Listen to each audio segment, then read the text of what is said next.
2,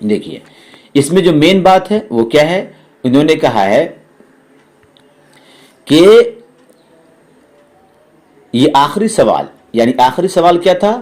آخری سوال جو بہت امپورٹنٹ اور اہم ہے وہ یہ ہے کہ اس وقت ایک بڑے عالم دین سوشل میڈیا پر انور شاہ کشمیری رحمۃ اللہ علیہ کے خلاف ایک عبارت سے یہ نقل کرتے ہیں کہ وہ قرآن کریم میں تحریف لفظی کے قائل ہے، اس لیے وہ کافر ہے، نعوذ باللہ من ذالک۔ اس کو انہوں نے امپورٹنٹ بات کہی ہے۔ اب دیکھیے جواب۔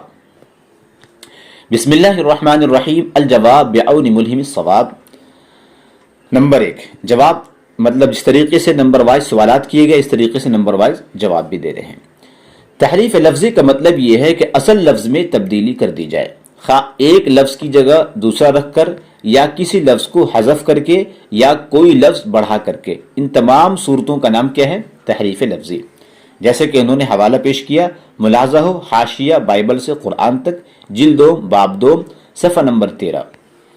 دیکھیے عربی عبارت نقل کی ہے کہ یعنی انہوں نے کہا تحریف لفظی کا مطلب کیا ہے، اس کی عبارت نقل کی ہے، التحریف لغتاً وغیرہ وغیرہ۔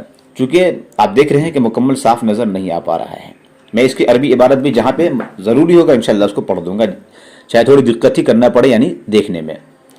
نمبر 2، قرآن کریم میں تحریف لفظی موجود ہونے کا عقیدہ رکھنا ہرگز جائز نہیں، ایسا عقیدہ کفر ہے۔ انہوں نے سوال کیا تھا، اس کا جواب یہ دیا، جیسا کہ فتاوی عثمانی جلد نمبر 1 صفحہ نمبر 82 میں موجود ہے، آپ وہاں جا کر کے دیکھ سکتے ہیں۔ قرآن کریم میں تحریف لفظی کا عقیدہ رکھنا کفر ہے، یعنی چھوٹی سی عبارت نقل کر دی کس سے؟ فتاوی عثمانی سے۔ آگے دیکھیے تیسرے سوال کا جواب، جو شخص قرآن کریم میں تحریف لفظی کا قائل ہو اس کی اقتداء میں نماز پڑھنا جائز نہیں، جیسا کہ فتاوی عثمانی جلد نمبر 1 صفحہ نمبر 82 میں ہے۔ وہ کیا ہے کہ جو شخص قرآن کریم میں تحریف لفظی کا قائل ہو وہ مسلمان نہیں، کافر ہے، ایسے شخص کے پیچھے نماز نہیں ہوگی۔ یہ 3 سوالات ہو گئے۔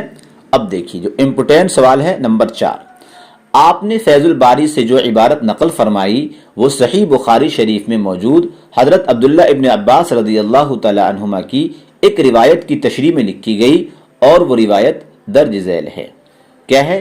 اس میں دیکھیے میں عبارت پڑھ رہا ہوں، عن ابن عباس رضی اللہ عنہما قال یا معشر المسلمین کیف تسألون اہل الكتاب وكتابكم الذي انزل على نبيه صلی اللہ علیہ وسلم احدث الاخبار بالله تقرؤونه لم يشب وقد حدثكم الله ان اهل الكتاب بدلوا ما كتب الله وغيروا بأيديهم الكتاب فقالوا هو من عند الله ليشتروا به ثمنا قليلا افلا ينهاكم ما جاءكم من العلم عن مسألتهم ولا والله ما رأينا منهم رجلا قط يسألكم عن الذي انزل عليكم صحیح البخاری۔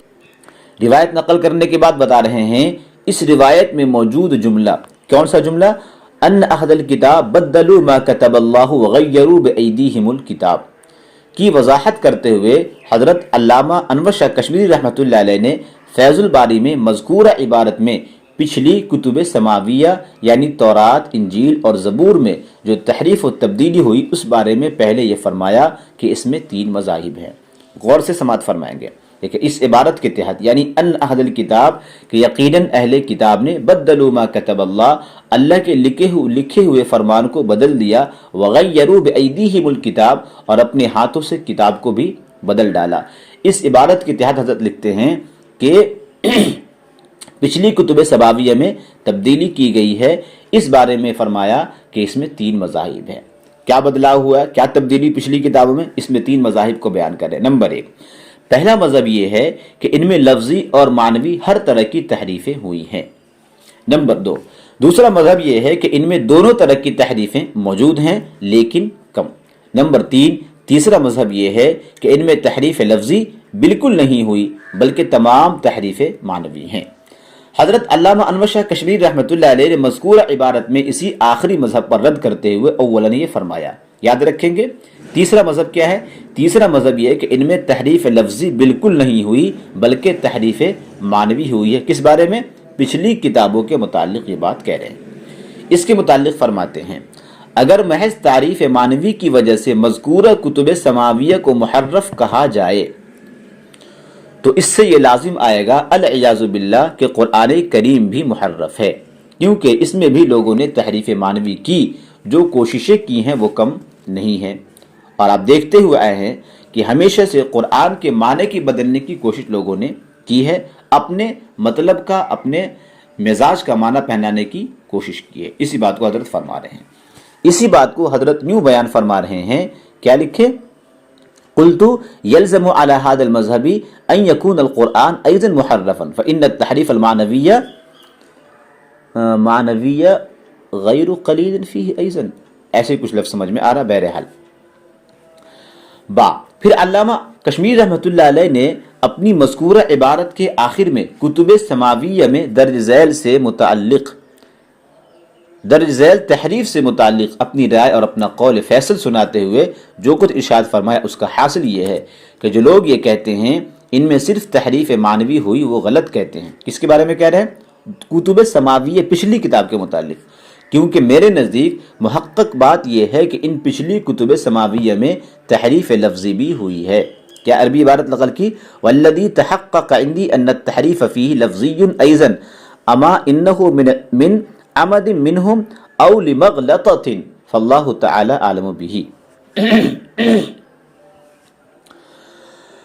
چنانچہ حضرت علامہ کشمیر رحمۃ اللہ علیہ کی مذکورہ عبارت یعنی والذی تحقق عندی ان التحریف فیہ لفظی ایضا پچھلی کتب سماویہ سے متعلق ہے، نہ کہ قرآن کریم سے متعلق، کیونکہ سوال میں مذکور فیض الباری کی پوری عبارت ہی کتب سماویہ میں تحریف سے متعلق بحث پر مشتمل ہے۔ البتہ یہاں آخری جملہ ان التحریف فیہ میں جو ضمیر فیہ ہے وہ بظاہر کتابت کی غلطی ہے، اور یہ ضمیر دراصل فیہا ہے اور اس کا مرجع کتب سماویہ ہے، اور اگر فیہی کی ضمیر کو درست مان لیا جاوے تو یہاں یہ احتمال بھی موجود ہے، چونکہ حضرت قدس سرہ دراصل حدیث ابن عباس کی تشریح فرما رہے ہیں، اس لیے اس میں فیہی کی ضمیر کا مرجع روایت ابن عباس میں موجود جملہ ما کتب اللہ ہو، اور ان کا جملہ اما انہ من ان عمد منہم او لمغلطۃ میں درج منہم کی ضمیر ہم کا مرجع روایت ابن عباس میں مذکور اہل کتاب ہو۔ لہذا حضرت علامہ کشمیر رحمۃ اللہ علیہ کی مذکورہ عبارت سے اس میں بیان کردہ تحریف لفظی کا تعلق قرآن کریم سے سمجھنا اور حضرت علامہ کشمیر رحمۃ اللہ علیہ کے تعریف لفظی کا عقیدہ منسوب کرنا ہرگز درست نہیں ہے، بلکہ قطعی غلط ہے، واللہ عالم بالصواب۔ اس میں فتوے کے اندر جو ایک خاص عبارت لکھی مفتی تقی عثمانی صاحب دامت برکاتہم نے، وہ یہ کیا لکھی؟ اپنی قلم سے لکھا، اور کسی کاتب وحی سے کبھی کوئی غلطی نہیں ہوئی جس کے بے شمار دلائل ہیں۔ بہرحال میں نے آپ کے سامنے فتویٰ سنا دیا ہے۔ اب دیکھیں، مجھے تو یہ اندازہ ہوتا ہے کہ شاید ان لوگوں کا یہی شیوہ رہا ہے کہ وہ ایک طرف تو کتابیں پڑھ کے استفادہ کرتے ہیں، دوسری طرف نعوذ باللہ کافر کہتے ہیں، اور خوب کافر کی کتابوں سے استفادہ کرتے ہیں اور پھر کمیاں نکالنے کی کوشش کرتے ہیں۔ ظاہر سی بات ہے کہ کوئی بندہ ایسا عقیدہ رکھ ہی نہیں سکتا، اور ایک وہ جنہوں نے پوری زندگی اپنی پوری زندگی دین کی خدمت کے لیے جھونک دیا، قرآن اور احادیث کی خدمت کے لیے جھونک دیا، اس کے تعلق یہ بات پھیلانا یہ سراسر انصاف سے ہٹی ہوئی بات ہے، عناد اور دشمنی کی بات ہے۔ اللہ رب العزت ایسے لوگوں کو عقل سلیم عطا فرمائے، صحیح سمجھ عطا فرمائے، تاکہ وہ حضرات بھی دین کی صحیح معنوں میں خدمت کر سکے، جیسے کہ اللہ رب العزت نے علماء دیوبند سے دین کی خدمت لی ہے۔ اللہ پاک ان کی خدمتوں کو بہت قبول فرمائے، اور جو اس میں غلطی اور شوشہ اور طرح طرح کی آمیزش کرنے کی کوشش کرتے ہیں، اللہ رب العزت ایسے لوگوں کو عقل سلیم عطا فرمائے، آمین۔ السلام علیکم ورحمۃ اللہ وبرکاتہ۔